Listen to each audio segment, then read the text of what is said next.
Yo, what is going on, guys? Welcome back to the channel. As always, we're here for part 3 of our Formula 1 22 My Team career mode.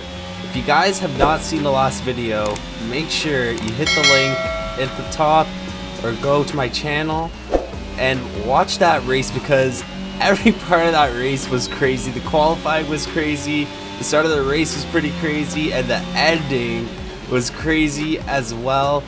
Before I get into any spoilers, but if you are still here, in part 2 we finished in P5. I believe it was P5. Yeah, we finished P5. I'm just gonna say that. You guys can go watch it to confirm. But Jeddah for me is definitely the track I am best at, so it's always a good race when I'm there. In Formula 1 2021, we won the championship in the final race at Jeddah, so trust me when I say it's a good video. But we are here for the Australian Grand Prix and the updated Melbourne Park circuit, and we're looking to carry the momentum from Jeddah to Australia. Starting with a good qualifying, end of Q1, we qualify in P5, so we're putting up good laps, we're putting up good times. We out-qualify our teammate Nico Hülkenberg. The two Ferraris lock out the front two, Mercedes lock out the second row. But into Q2, Verstappen, of course, on provisional pole. I don't know what the proper term is because it's only Q2, but he's in P1. Perez in P3. We're sandwiched in between the Red Bulls, and I don't know what it is, but for me, there's on every track there's at least one sector that just kills my entire lap time, and in this circuit it's sector 3. The last two turns, I don't know what it is, I can't get them right. I just feel so slow going in and out of those corners. It's ridiculous. But we got a slipstream off of Magnussen here, and that's going to help our time. Currently up close to 2/10, or 1/10 and a half. But you see there, the second two turns, our time drops, and we just improve by a few hundredths of a second on our first hot lap in Q2. But it's still good enough to keep us in P5. Hülkenberg moves up one spot, still behind us, trying to make it 2-1 for me in these qualifying sessions. Hülkenberg, I'm really enjoying him being my teammate this season so far, just because he's a lot better of a driver. You know, Formula 1 2021, we had a bunch of F2 drivers for 2 seasons. We never managed to sign a proper F1 driver, so I was never able to get a point of reference on how good I actually am in the car. But speaking of Hülkenberg, we get another tow from Hülkenberg, and we're up 8/10 on this hot lap at the end of Q3 in P6. But what do we qualify? We qualify P4. It's our highest qualifying of the season, and again, that is gonna put us up ahead of Nico Hülkenberg, sticking to P7. Charles Leclerc starting on pole, Max Verstappen starting behind him, Carlos Sainz in P3, and then myself to end off the second row. But with that being said, let's get into the race, guys. Alright, so we are here at Melbourne Park, and we are starting in our highest ever position. We're starting in P4, Hülkenberg starting in P7. And work the brakes. We want them nice and warm by the end of this lap. Yeah, so we're starting in P4, Hülkenberg in P7, and I'm not sure what happened to the other drivers, because Crofty doesn't say what happened, if they got a grid penalty or an engine penalty, because we qualified P5, I believe, so someone moved down a spot, which means we're starting in P4. But tire strategy, we got 8 laps on the softs. We're going for a bit of an aggressive strategy. We got 8 laps on the softs, and then we're going the rest of the race 21 laps on the mediums. So this is going to be an interesting race. We got a Ferrari and 2 Ferraris ahead of us, and we got Verstappen in P2. Now, I believe we are now on par with Mercedes in development. Lewis Hamilton with a horrible qualifying. He's down in P15. But we are here in Australia with this sexy new livery. We had a few issues down at the painting department. You know, new team. There's going to be some administrative issues. But the livery is on the car now. And you guys will get a good look at it once the broadcast cam comes up. And we are getting ready. Okay, I think I can stop on that yellow line. So I should get a better, you know, qualifying or grid spot start. Okay, that's pretty good. That's pretty good. So we got to try and overtake Sainz, but let's get into this race, guys. We got 5 red lights, and we are underway here in Australia. We're off to a decent start. See if we can overtake Carlos Sainz. Leclerc looks to cover off Verstappen. We're on these soft tires, so we got to take advantage of that. And hopefully we can get ahead of these 2 drivers. We overtake Carlos Sainz into turn 1, going into turn 3 now. Oh man, we're locked out. The tire's still not fully up the temperature.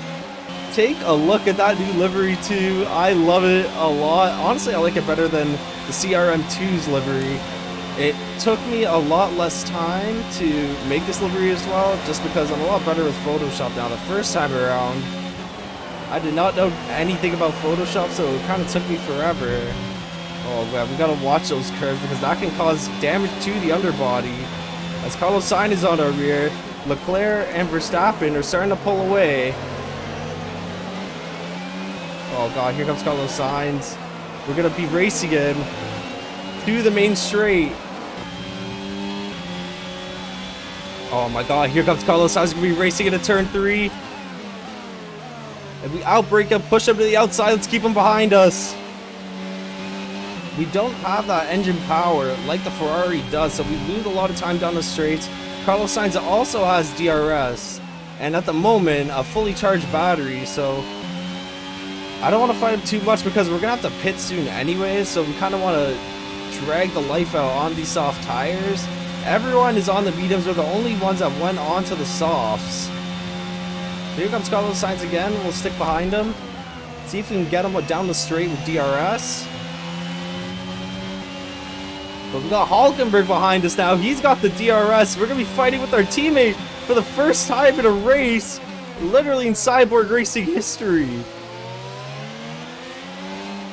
I think it's the first time, like, in the actual race, not counting, like, pit stops and weird strategies, that 2 CRM machines are right beside each other.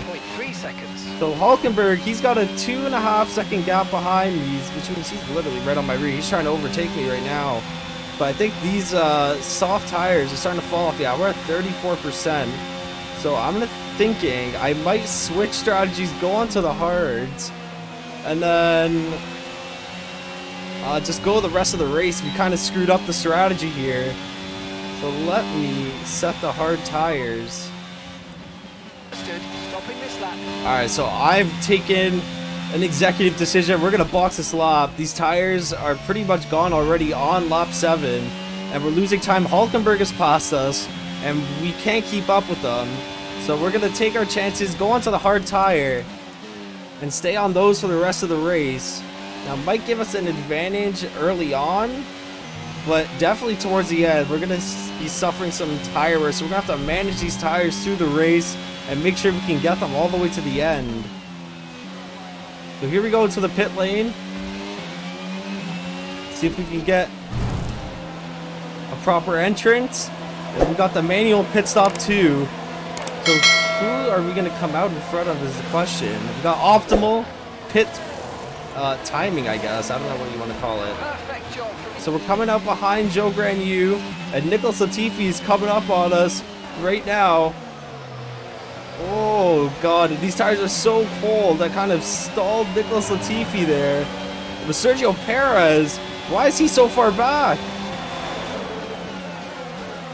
Oh my god, we have contact with Nicholas Latifi. What are you doing? But it looks like Sergio Perez is on the soft tires. So I don't know what his strategy is and how he got so far back.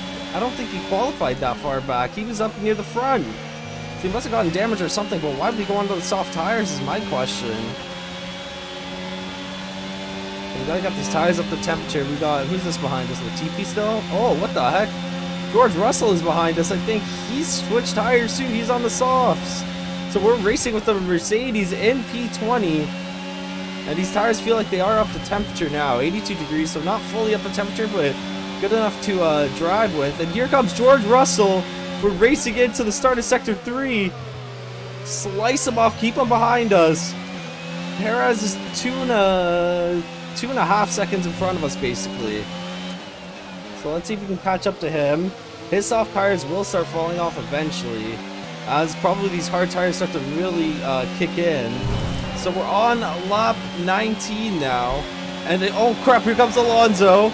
Because he is on a fresh pair of hard tires. Our tires are at 20%, which isn't too much, but relatively speaking is a lot because most people went to pit for the hard tires around lap 13 or 14, so we've been on these tires for maybe 6 or 7 laps longer than the rest of the field. So now we're starting to fall behind. It's starting to cost us. And I'm starting to think that this strategy was definitely a fail. We should have started on the mediums. Just on the practice programs, they suggested I start on the softs, but the street circuits here have a lot more tire wear. But we're still in DRS play with Alonso, so we have battery charged up. Let's see if we can get the spot back.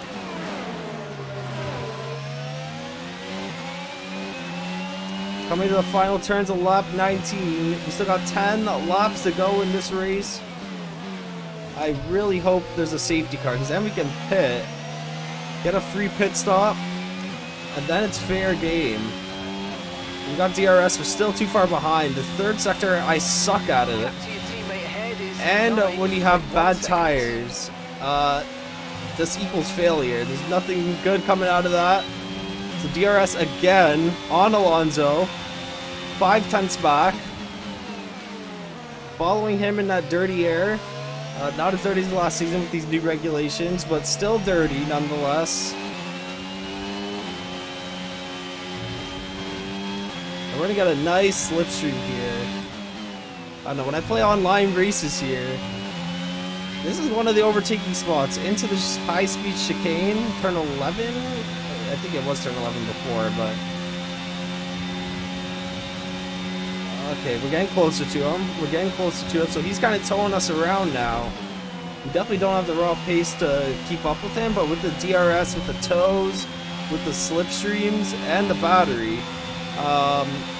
tows and slipstreams are the same thing, but you guys get my point. We're able to keep up with Alonso here. If we need a good Sector 3, we can't get a good Sector 3, we're never going to catch him. We got Alonso in our sights. Now let's see. It's a Sector 3 we keep screwing up on. We can't freaking catch up to him here. We lose him. Alright, so we are headed on to the last lap of the race. Not a good outing for me today, personally. Hulkenberg is up in P4, so, I mean, it's still good points for the team today. That's the positive note. On the downside, the strategy did not pay off.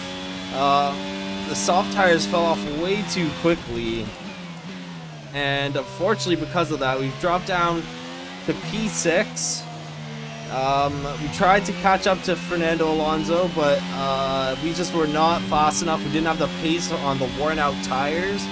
So we're going to be taking a P6 here today, assuming that with 84% ICE wear, we make it to the end of this lap. If Mark says anything, I might rip my steering wheel off my desk. Charles Leclerc with the fastest lap. Oh my god, why do I see yellow? Why did that come up, Jeff? Jeff? Okay, or why am I saying Jeff? 5 seconds. Oh my god, don't do that to me. Don't do that to me. We're at 85%. We can make it a quarter of a lap. I took a risk today by not replacing the ICE. Get one more race out of this thing. And it might cost us a few points, potentially. of 85% ICE. That's definitely going to have some major power performance. But we're coming to the end of the Grand Prix here. And we're going to be taking a P6. Let's swing by the Cyborg Racing Garage. Hey guys, no one's out there, but whatever. That's something we need to add to the game, but... Okay, pick up rubber and P6, I mean, starting from P4, we had a good opportunity for the podium. We just weren't fast enough, but I'll take P6. Better than DNF or anything along those lines. So with a P6 finish, that gives us 8 points. Hulkenberg in P4, that gives him 12 points. So in terms of the driver's standings, that's going to put him 2 points ahead of me. And then in the constructors, that's put us in P3. We're ahead of Mercedes, surprisingly. George Russell and Lewis Hamilton, who did not finish this race, they are not having the greatest of seasons so far. But it is only 3 races in. We got 13 more races before the end of this season, so a lot of time for them to turn it around and get back into racing shape. But Charles Leclerc in P1, Verstappen in P2, and Sainz in P3. No surprise there. Fernando Alonso takes P5. I'm going to blame that on my own tire strategy. We probably could have passed him. But we're immediately thrown into a marketing department meeting, and they just want to make sure that they're not over-ordering merchandise. But I'm pretty confident that our team's going to get more popular. We're already in P3 in the constructors. So our team should be pretty popular. I'm pretty confident, and we need that team acclaim anyways. We're also to go ahead and get some heave dampers for the chassis because, as I said at the start of the season, we need to upgrade the chassis. And with these good performances we've been putting up lately, we're eligible for a new sponsor. So we're going to go with Equita Oil. We just have to get 12 points or more in the constructors points to get that bonus. And with those sponsorships comes money, which allows us to get this durability facility upgrade. And just after the DNF in the first race and the engine wear I've suffered in the last race, I feel like we should get the durability department up and running to a higher degree than it currently stands. But that's going to be the end of the video, guys. As always, thank you so much for watching. If you liked the video, make sure you drop a like. If you really liked it, make sure you subscribe.